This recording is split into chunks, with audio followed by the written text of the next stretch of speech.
ఓం నమ శివాయ శ్రీమాత్రి నమ. మిత్రులకి శ్రేయోభిలాషులకి అలాగే నన్ను ఇంతగా ఆదరిస్తున్న యూట్యూబ్ ప్రేక్షకులందరికీ కూడా పేరు పేరు ధన్యవాదాలు. మిత్రులారా, మనం ఈ రోజున మన మనోసంకల్పాలు అలాగే సమస్యల నుంచి బయటపడడానికి అలాగే ఒక అద్భుతమైన ఫలితాలు పొందాలనుకునేవారు ఎవరైనా సరే మనం ఈ చిన్న ఉపాయాల ద్వారా అద్భుతమైన ఫలితాలు పొందవచ్చు. మనకి రాబోయే 2 రోజుల్లో శుక్రవారం నాడు మహాశివరాత్రి వస్తుంది. శివరాత్రి రోజున శివుడికి ఏ పదార్థాలతో అభిషేకించడం వల్ల ఎలాంటి ఫలితాలు వస్తాయి అంటే, అన్ని పదార్థాలతో చేసుకోలేని వారు కూడా ఏ విధంగా చేస్తే ఫలితాలు వస్తాయో తెలుసుకుందాం. అలాగే మిత్రులారా, ఈ వీడియోని పూర్తిగా స్కిప్ చేయకుండా చూడడానికి ప్రయత్నం చేయండి. చాలా చిన్న చిన్న ఉపాయాలు చాలా అద్భుతంగా పనిచేస్తాయి.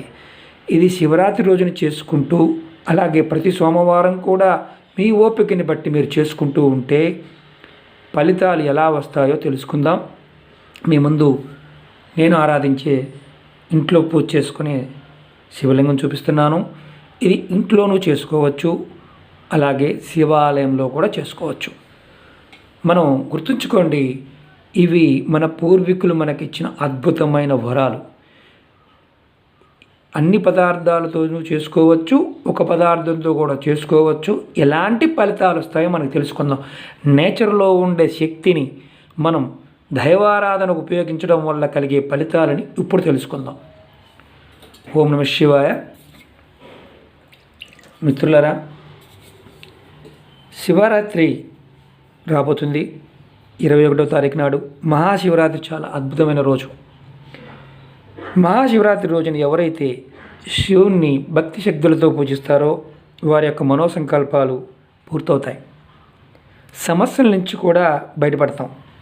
శివరాత్రి రోజున శివునికి ఏ ఏ వస్తువులతో అభిషేకం చేయడం వల్ల మంచి ఫలితాలు కలుగుతాయో మనం తెలుసుకుందాం.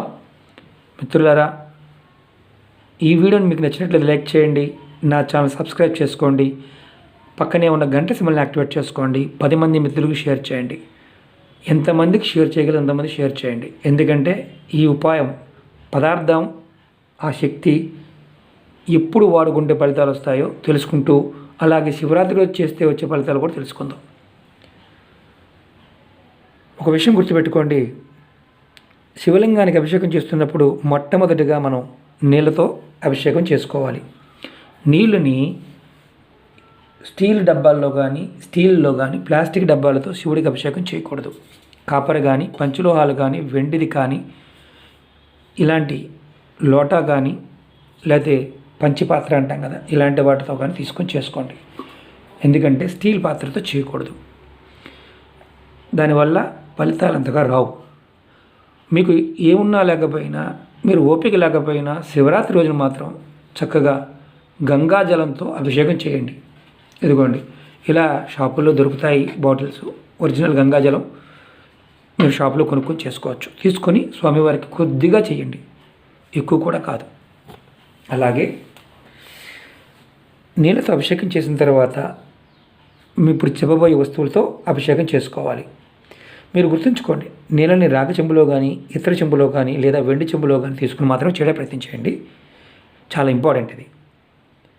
శివాభిషేకం చేస్తున్నప్పుడు మీ మనసులో ఖచ్చితంగా మీరు నామస్మరణ ఓం నమ శివాయ ఓం నమ శివాయ అనే మంత్రం చదువుకుంటూ ఉండండి కంపల్సరీగా. ఎందుకంటే అది మీకు 1000 రెట్లు ఫలితాన్ని ఇస్తుంది. అలాగే శివరాత్రి రోజున శివుడికి అభిషేకం చేయాల్సిన వస్తువులు చెప్తాను మీకు. ఆవు పాలు మీకు చూపిస్తాను ఒక్కొక్కటి. ఇది ఆవు పాలు. అలాగే ఆవు పెరుగు, ఇదిగోండి ఆవు పెరుగు. అలాగే పంచదార, అలాగే ఆవు నెయ్యి, చందనం. మీకు చందనం ఒరిజినల్ చందనం చూపిస్తున్నాను, ఉపయోగం కూడా చెప్తాను. అలాగే పర్ఫ్యూమ్స్ ఉంటాయి, జాస్మిన్ ఆయిల్ కావచ్చు, సంపెంగ నూనె కావచ్చు, చందనం ఆయిల్ కావచ్చు, దొరుకుతాయి. అలాగే గరక, చెరుకు రసం, గంగాజలం, కుంకుమ పువ్వు, ఇవన్నిటితో ఆరాధన చేస్తే ఫలితాలు ఎలా వస్తాయి, ఏ ఒక్కదాంతో ఆరాధన చేస్తే ఫలితాలు ఎలా వస్తాయి ఇప్పుడు తెలుసుకుందాం. ఈ వస్తువుల వల్ల కలిగే ఫలితాలన్నీ చెప్తాను. మీరు అలాగే తేనె. మిత్రులారా, మీకు ఎందుకంటే విశదీకరిస్తున్నానంటే ఏ ఒక్క పదార్థానికి ఉన్న నేచర్ శక్తిని మనం తెలుసుకున్నప్పుడు మనకు ఓపికని బట్టి చేసుకోవడం వల్ల ఫలితాలని పొందడానికి అవకాశాలు ఉంటాయి. భయపడి మాకండి. ఏంటంటే భగవంతుడికి మనం అంత చేయలేకపోయాం కదా అని అనుకోమాకండి. మనకి ఒక సామెత ఉంటుంది, కొండంత దేవుడికి కొండంత పత్రి పెట్టలేం కదా అని. గణపతి విషయంలో అంటే ఒక పువ్వు అయినా ఒక ఆకుతో చేసినా భగవంతుడు సంతృప్తి చెందుతాడు. విపరీతార్థాలు తీసుకొని భయపడిపోయి అమ్మో అంత ఖర్చు వద్దు అనుకోమాకండి. ఖర్చు లేకుండా మన పూర్వీకులు మనకు అద్భుతమైన విషయాలు చెప్పారు. అది మీకు నేను ఈ రోజున ప్రతిదీ కూడా ఎక్స్ప్లెయిన్ చేస్తాను. ఓపికగా వినండి. చాలా మంచి విషయాన్ని ఓపికగా వినండి. ఓపిక లేని వారు ఓం నమః శివాయ అనుకోండి వదిలేయండి. తేనెతో మనం శివుడికి అభిషేకం చేయడం వల్ల ధనప్రాప్తి, లక్ష్మీ కటాక్షం కలుగుతుంది. మీకు ధనప్రాప్తి కలగాలి, లక్ష్మీ కలగాలంటే ఇంట్లో ప్రతిరోజు చేసుకోవచ్చు, శివాలయంలో కూడా చేసుకోవచ్చు. అలాగే వాక్చాతుర్యం పెరుగుతుంది, సమాజంలో గౌరవం పెరుగుతుంది. తేనెతో అభిషేకం చేయడం వల్ల, శివుడికి అభిషేకం చేయడం వల్ల కలిగే అద్భుతమైన ఫలితం. మిత్రులారా చూడండి ఎంత అద్భుతమో. కొద్దిగా తేనెతో మనం ధనాన్ని కూడా పొందవచ్చు అనేది అర్థం.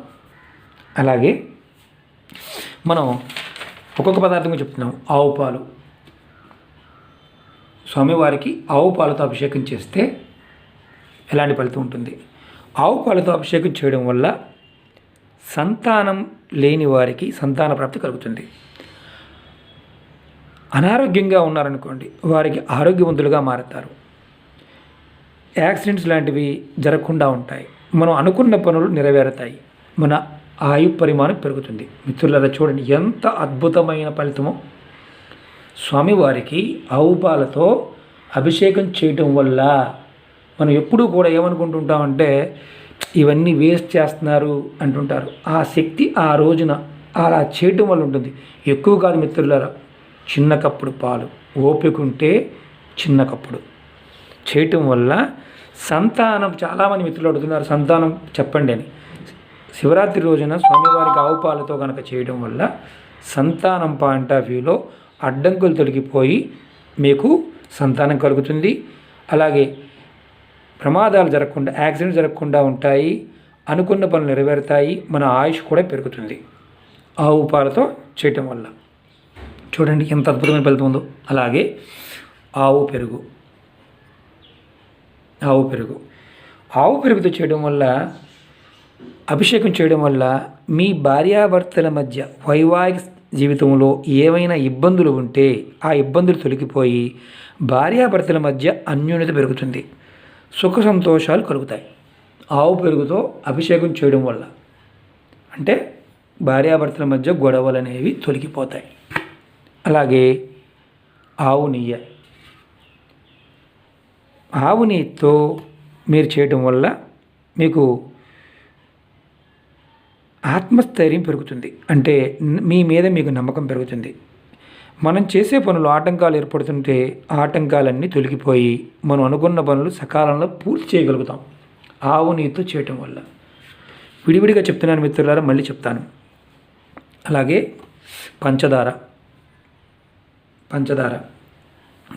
వల్ల పంచదారతో అభిషేకం చేయడం వల్ల సుఖ సమృద్ధి, ఐశ్వర్యం లభిస్తుంది. చూడండి, పంచదారతో శివుడికి అభిషేకం చేయడం వల్ల సుఖ సమృద్ధి, ఐశ్వర్యం కలుగుతుంది. ఇవి ఏదైతే చెప్పానో ఇవన్నీ కూడా ఈ 5 వస్తువులు కలిపి చేస్తే పంచామృతం అంటారు. అందుకనే మనకి గుళ్ళో పంచామృతంతో అభిషేకం చేయించండి, అఖండ ఐశ్వర్య సిద్ధి, అన్ని కోరికలు నెరవేరుతాయని చెప్తారు. దాని అర్థం అది మిత్రులారా. అంతేగాని వేరే కాదు. మీకు ఓపిక ఉంటే ఏ చిన్న ఒక్క వస్తువుతో చేసినా ఆ సపరేట్ ఫలితం ఉంటుంది. 5 కలిపి చేస్తే అనంతమైన ఫలితాలు ఉంటాయి. ఈ పంచామృతంతో అభిషేకం చేయడం వల్ల మన మనసులో ఉన్న కోరికలన్నీ నెరవేరుతాయని శాస్త్రం చెప్తుంది. చూసారా మిత్రులారా, పదార్థానికి ఉన్న గొప్ప విశిష్టత. అలాగే మనం ఇప్పుడు చందనం గురించి, మిగతా వాటి గురించి తెలుసుకుందాం. చందనం నూనెతో కానీ, ఒరిజినల్ చందనంతో కానీ శివుడికి సాన మీద శివమంత్రం జపిస్తూ గంధం తీసి స్వామివారికి గనక సమర్పించినట్లయితే ఎవరైనా సరే ఉద్యోగాల్లో ఉన్నవారు ఇబ్బంది పడుతూ ఉంటే ఆ ఇబ్బందులు తొలగిపోతాయి. వివాహ సమస్యలు అంటే వివాహ సంబంధం కుదరట్లేదండి, మాకు చాలా ఇబ్బంది పడుతున్నాము అనేవారికి ఈ గంధం చక్కగా తీసి స్వామివారికి ఒరిజినల్ గంధాన్ని సమర్పిస్తే మీ వివాహ సమస్యలు కూడా దూరం అవుతాయి. అంటే ఆ ఆటంకాలు తొలగి వివాహం కూడా అవుతుంది. ఇంకొకటి ఏంటంటే స్వామివారికి మల్లెపూలతో తీస్తారు ఆయిల్, జాస్మిన్ ఆయిల్ అంటారు. అలాగే చందనం తీసే ఆయిల్, చందనంతో కూడా ఆయిల్ తీస్తారు, చాలా కాస్ట్లీగా ఉంటుంది. స్వామివారికి కనుక అభిషేకం చేస్తున్నప్పుడు మనం సమర్పించినట్లయితే ధన సంపాదన పెరిగి సుఖ సంతోషాలు వస్తాయి. చూడండి, పదార్థంలో ఉన్న గుణం స్వామికి సమర్పించడం వల్ల ఎలాంటి ఫలితాలు మనం ఆస్వాదించగలుగుతామో చూడండి. అలాగే బాగా గుర్తుంచుకోండి, శివునికి తెల్లని పువ్వులతో గనక అభిషేకం చేస్తే, పూజిస్తే, సమర్పించడం వల్ల వ్యాపారంలో కానీ మనం రోజు చేసే పనుల్లో ఇబ్బందులను కానీ ఎదుర్కొంటూ ఉంటే అవన్నీ తొలగిపోయి మీ పనులు పూర్తవుతాయి. ఒకటి మాత్రం బాగా గుర్తుంచుకోండి, స్వామివారికి మొగలి పువ్వుతో మాత్రం ఎప్పుడూ పూజ చేయకూడదు. అది మహాపాపం, శాపంగా మారుతుంది. స్వామివారి కోపానికి గురవుతాం. ఎందుకంటే తెల్లటి పువ్వులు అంటే చూపిస్తాను. ఇదిగోండి, ఇవి శ్రేష్టమైనవి, స్వామివారికి ఇష్టమైనవి తుమ్మి పువ్వులు. ఇవి గ్రామీణ ప్రాంతాల్లో ఎప్పుడు దొరుకుతూ ఉంటాయి. ఓం నమః శివాయ. ఇప్పుడు ఈ సీజన్లో దొరుకుతూ ఉంటాయి. శివరాత్రి రోజున ఈ విధంగా చేయడం వల్ల మంచి ఫలితాలు ఉంటాయి. కలవలతోనూ తెల్లటి పువ్వులతోనూ. అలాగే మనకి శివాలయాల్లో పూజారులు ఉంటారు కదా, వారిని అడగండి, వారు చెప్తారు. చక్కగా వారితో మీకు వీలున్నప్పుడల్లా నెలలో ఒక్కసారైనా సరే శివాభిషేకం పంచామృతంతో చేయించుకోండి. మీ జీవితం ఆటోమేటిక్గా మారుతుంది. అలాగే ఇప్పుడు చెరుకు రసం గురించి తెలుసుకుందాం. నేను చెరుకు రసం మీకు చూపించలేను, ఎందుకంటే తీసుకురాలేదు. చెరుకు రసంతో కనుక అభిషేకం చేయడం వల్ల సంతానం లేని వారికి సంతాన ప్రాప్తి కలుగుతుంది. చూడండి ఎంత గొప్ప విషయమో. కుటుంబ సభ్యుల మధ్య ఏదైనా గొడవలు ఉంటే ఆ సమస్యలన్నీ తొలగిపోయి సైక్యత ఏర్పడుతుంది. చెరుకు రసంతో పూజ చేయడం వల్ల సంతానం లేని వారికి సంతానం కలుగుతుంది. అలాగే కుటుంబ సభ్యుల మధ్య గొడవలు ఉంటే తొలగిపోతాయి చెరుకు రసంతో. చూసారా ఎంత అద్భుతమైన ఫలితమో. అలాగే ఉమ్మెత్త పువ్వులతో స్వామివారికి చాలా శ్రేష్టమైన, అంటే పూజ చేస్తే చాలా శ్రేష్టం, ఇష్టమైనవి కూడా. శివరాత్రి రోజున కనుక శివుడికి ఉమ్మెత్త పువ్వులతో పూజ చేస్తే జన్మల పాపాలు తొలగిపోతాయి. మనం ఈ జన్మలో కాదు, ఎన్నో జన్మల్లో, మన పూర్వ జన్మల్లో ఉన్న పాపాలు కూడా తొలగిపోతాయి. మనం ఆల్రెడీ చెప్పుకున్నాం. చందనం అరకదీసి శివునికి సమర్పించడం వల్ల ఆర్థిక సమస్యలు తొలగిపోయి సమాజంలో మనకి ఏదైతే గౌరవం, ఎస్ఎస్ అంటాం, అలాగే మనకి అనారోగ్య సమస్యల నుంచి కూడా బయటపడిపోయి మంచి ఆరోగ్యం కలుగుతుంది. అన్నిటికంటే ఇంకొక చిన్న విషయం చెప్తాను. గంగాజలం అంటే నీరు, శుద్ధమైన నీరుతో స్వామివారికి అభిషేకం చేస్తే మోక్ష ప్రాప్తి కలుగుతుంది. చూసారా, మనం మోక్షం కోసం తపస్సు చేస్తాం. శివుడికి గంగాజలంతో అభిషేకం చేయడం వల్ల మోక్షం కలుగుతుంది, మోక్ష ప్రాప్తి కలుగుతుంది. అలాగే కుంకుమ పువ్వు చూడండి, మీకు చూపించడానికి చెప్తున్నాను. కుంకుమ పువ్వు స్వామివారికి సమర్పించడం వల్ల దాంపత్య జీవితం సంతోషంగా సాగుతుంది.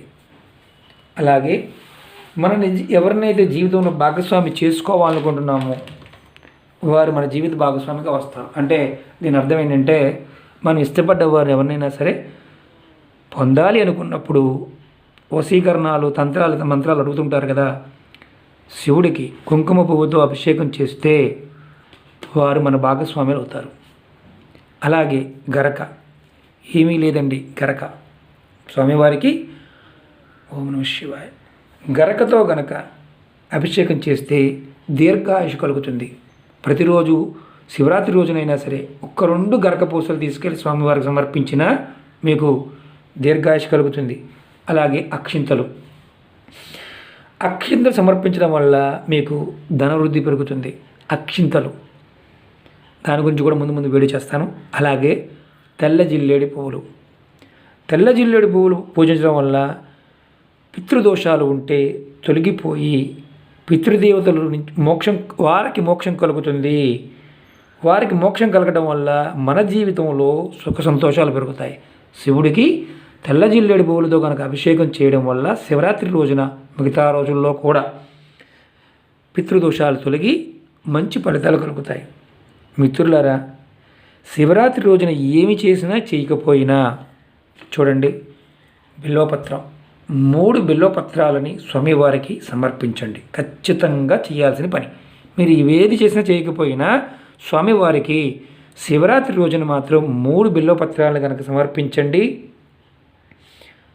ఖచ్చితంగా మీరు మనోవాంఛలు మీ మనసుని ఆ స్వామివారి వైపు తిరిగి మీ అదృష్టాన్ని మీరు మార్చుకున్నవారు అవుతారు. ఇంకోటి గుర్తుంచుకోండి, శివరాత్రి రోజున ఖచ్చితంగా ఆవు నేతితో స్వామివారి ముందు దీపారాధన చేయండి. ఏకవత్తు దీపారాధన చేయండి.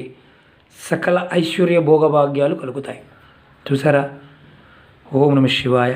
స్వామివారికి మనం ప్రతి పదార్థంలో ఉన్న శక్తిని మనం తెలుసుకుని చేయటం వల్ల ఫలితాలని ఇంకొంచెం తొందరగా మనం పొందుతాము. మిత్రులారా, మీరందరూ కూడా ఈ శివరాత్రి రోజున స్వామివారికి మీ ఇంట్లో కానీ దేవాలయంలో కానీ చేసుకొని మంచి ఫలితాలు ఆరోగ్య అష్టైశ్వర్యాలు పొందాలని కోరుకుంటూ ఆ పరాదేవత మీ అందరికీ ఎల్లవేళలా మనసా వాచ నేను కోరుకుంటున్నాను. ఆ పరాదేవతని మీ అందరికీ అష్టైశ్వర్య భోగభాగ్యాలు కలిగించాలని కోరుకుంటున్నాను. అలాగే మిత్రులారా, గుర్తుంచుకోండి, నిత్యం మీరు మీ ఇష్టదైవాన్ని స్మరిస్తూ ఉండండి. ఖచ్చితమైన ఫలితాలు వస్తాయి. ఇవన్నీ కూడా మన పూర్వీకులు మనకి చెప్పడం జరిగింది. అందుకనే మన పూర్వీకులు ప్రకృతిని ఆరాధించమని చెప్పేవారు. అంత శక్తి ప్రతి పదార్థంలో ఉంది కాబట్టే మనం ప్రతి పదార్థాన్ని భగవత్ స్వరూపంగా చూస్తున్నాం, భగవంతుడిగా భావిస్తున్నాం. మీరు ప్రతిదాన్ని తప్పుగా మాత్రం చూడమాకండి. ఎందుకంటే మన పూర్వీకులు మనకి అందుట్లో ఉన్న శక్తులని వివరంగా చెప్పారు. మనం రోజు మర్చిపోతున్నాం. కాబట్టి ఈరోజు నా చిన్న ఆలోచన మీకు గుర్తు చేద్దామని, శివరాత్రి రోజున శివుడికి ఈ విధంగా చేయడం వల్ల అన్ని కోరికలు సమస్త ఐశ్వర్యాలు కలుగుతాయి. మిత్రులారా, ఈ వీడియో నచ్చినట్లయితే లైక్ చేయండి, నా ఛానల్ సబ్స్క్రైబ్ చేసుకోండి, గంట సింబల్ని యాక్టివేట్ చేసుకోండి, 10 మంది మిత్రులకి తెలియచేయండి. అద్భుతమైన ఫలితాలు పొందండి. ఓం నమ శివాయ. శ్రీమాత్రే నమః. ఓం నమ శివాయ.